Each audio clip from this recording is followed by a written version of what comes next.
I'll be going to install additional power lock at the rear doors since my car has only front doors power lock. So I need to open it manually here.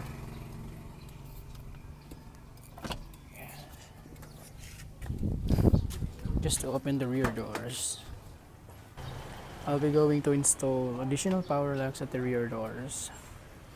So, yeah. So it wasn't work because there's no actuator inside of this door. So I bought a set of central dock locking system, and this is what inside. So 4 actuators,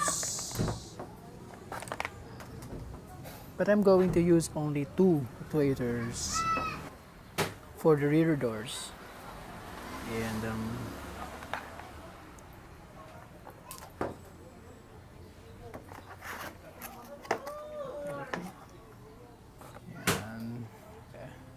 I have already this one. I think I don't really need to use this. I have to keep this one. I forgot to discuss. Actually, this thing is the ones to control the power lock system. And here's the wires, the fuse, and the connectors. And I installed already these wires on my car. As I've said earlier, I only need to use 2 actuators. I'm going to install 2 actuators. And here, these are the brackets.